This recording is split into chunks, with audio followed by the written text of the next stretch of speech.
A good man has to die, but a killer has to live. Welcome to the ultimate cinematic breakdown of the greatest action masterpiece of modern times, John Wick Chapter 4.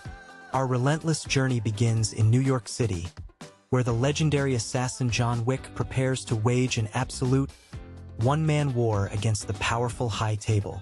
Having survived a massive fall from a hotel rooftop, John trains in underground bunkers, building up his strength and punching iron posts to perfect his knuckles. His first explosive move takes him straight to Morocco, where he tracks down the Elder, the supreme head sitting completely above the High Table's global network. When the Elder tells John that his old life is gone forever, John executes him on the spot, sending a massive shockwave across the entire criminal underworld. In direct retaliation, the ruthless and aristocratic Marquis Vincent de Graymont is granted unlimited High Table resources to eliminate John Wick once and for all. The Marquis immediately strips Winston of his managership, destroys the iconic New York Continental Hotel, and ruthlessly executes the loyal concierge, Sharon. To hunt John down, the Marquis blackmails Kane, a brilliant, blind High Table assassin who also happens to be one of John's oldest and closest friends. The action shifts rapidly to the neon-drenched Osaka Continental in Japan, where John has temporary refuge with his old brother-in-arms, Shimazu Koji. High Table forces led by the Marquis' sadistic right-hand man, Chitty, storm the peaceful luxury hotel, triggering a massive, stylized bloodbath across the floors. We witness jaw-dropping combat as blind Master Kane fights with a cane sword, clashing directly with Akira, Koji's lethal, bow-wielding warrior daughter.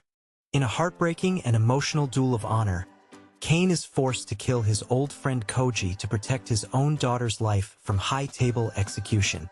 John barely escapes the Japanese slaughterhouse, pursued not just by Kane but also by a mysterious, dog-loving tracker named Mr. Nobody. The tracker refuses to kill John immediately, waiting patiently for the global bounty on John's head to skyrocket past an astronomical $20 million. John makes his way back to New York and meets the Bowery King, who gives him a tactical, bulletproof three-piece suit and a powerful new weapon. Winston suggests a brilliant loophole in the ancient laws. John can challenge the arrogant Marquis to an official, sacred underworld duel to win his total freedom. To qualify for the duel, John must first rejoin his old crime syndicate, the Ruska Roma, traveling to a dark, crowded nightclub in Berlin, Germany. John confronts a massive, gold-toothed German boss named Killa, who is responsible for the brutal murder of John's adoptive family members. An insane, water-drenched fight sequence erupts inside the roaring nightclub as John takes on Killa's heavily armed guards amidst hundreds of dancing people. After a brutal, bone-crushing brawl across multiple high balconies, John flips Killa over a railing, breaking his neck on the hard floor below. John slices off Killa's gold tooth as undeniable proof of the kill, successfully re-entering the Ruska Roma syndicate and securing his duel rights. The high-stakes meeting is set in Paris, where the Marquis accepts the duel but cleverly nominates the blind assassin Kane to fight in his place. The conditions are brutal. A traditional duel using single-shot dual pistols at sunrise, located at the historic Sacré-Cœur Church in Paris. To ensure John never makes it to sunrise, the Marquis opens the bounty to every single street contract killer in the entire city of Paris.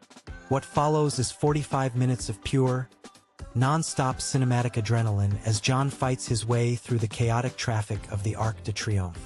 Using aggressive carfu and precision shooting, John clears the roundabout, only to enter a dilapidated building for an iconic top-down tracking fight scene. John unleashes devastating Dragon's Breath shotgun rounds, blasting fiery incendiary pellets that light up the dark rooms in a single, continuous camera take.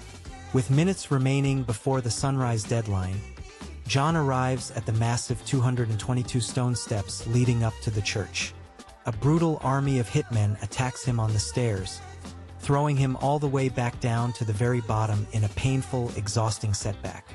In a beautiful twist of fate, Cain steps forward and helps his old friend John fight their way back up the steep stairs together just in time. The duel begins at 30 paces. Both men fire and sustain bloody wounds, moving closer to 20 paces, and then down to a lethal 10 paces. In the final round, Cain shoots John heavily in the chest, and John falls to the ground without firing his final weapon shot. Thinking John is completely incapacitated, the arrogant Marquis takes the pistol from Cain to deliver the final, glorious execution shot himself. Winston laughs out loud, reminding the foolish Marquis that John never fired his third bullet. John aims instantly and shoots the Marquis dead. Having won his absolute freedom and saved Cain's daughter, a heavily bleeding John sits quietly on the church steps, closing his eyes in peace.